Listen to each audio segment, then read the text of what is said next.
The article I read was Reclaiming Food Democracy by Shiva. She's a scientist from India, or a biologist, as you would say, a farmer's biologist. And she had a meeting in 1994, I believe, with several scientists in India discussing GMOs and their effects on not only civilization but as well as the environment. And before I get into further detail, I just want to ask the room, how many of you know what a GMO is? Raise your hands. How many of you actually know what a GMO is, how it's grown, and what it stands for? All right, for those of you that don't know, a GMO is a genetically modified organism, and it's grown by affecting the DNA of a plant to change it so it grows in different environments a certain way or a different speed. Anyway, the growing opinion of people has been trying to change over the last few decades, especially starting around the late 80s, early 90s, about people just not wanting to grow GMOs anymore. They want to grow organically.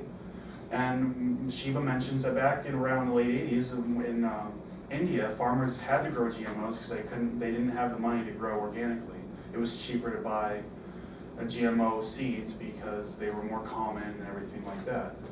So then we move forward, and then as people's opinions changed, so they did around the world. She focuses on 3 main countries: America, India, and I believe England.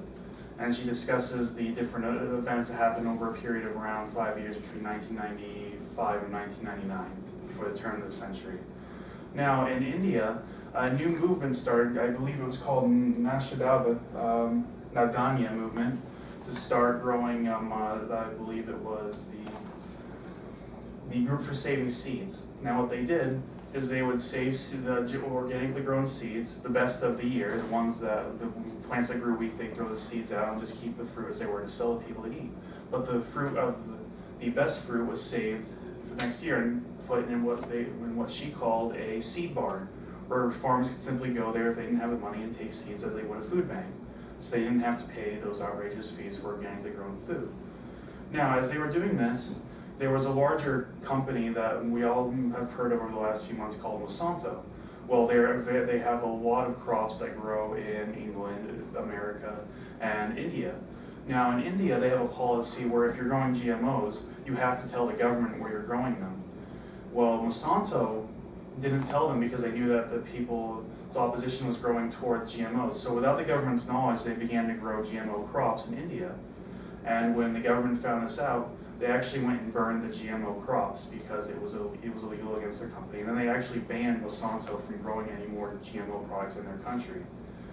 A similar event happened in England in 1999, I believe, where England went on a 5-year ban from GMO foods and didn't want any of them grown in the entire country.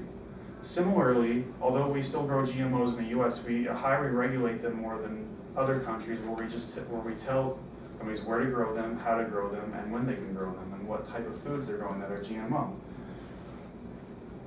Now, in, I believe it was 1998, England started that 5-year ban, and then the next year, several more, all the GMO crops were still popping up in Europe and India. So the civilians were actually going and burning these crops because it was hurting the farmers, because they can't compete with GMO companies.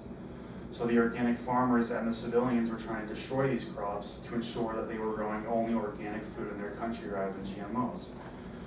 Which throughout the article, Shiva's opinion is that, as it shows, that the opinion of GMOs by citizens in the countries are decreasing, or at least turning more towards organic foods, because people want to be able to grow food the way they want, which is why the document is called Reclaiming Food Democracy. Back in the 70s and 80s, there wasn't a way for farmers to grow organic food. It was just too expensive, as I had mentioned, especially in countries such as India.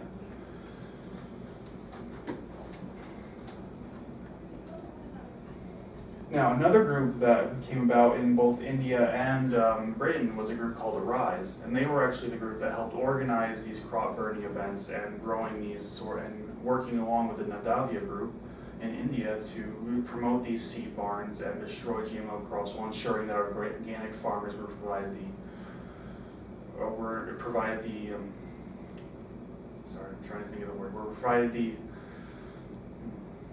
the actual seeds and farming materials they needed. Sorry, that's the best. I'm trying to think of a better word.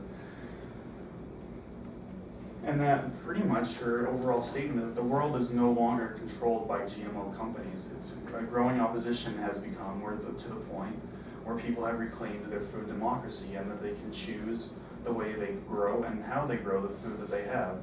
Not only to support themselves, but to support their own communities and not have to be forced to grow a product they don't want to. So, going back to her events in 1994 at the summit, she was already telling everyone that this was going to happen at some point. Everyone knew that at some point the GMOs would fall out of style.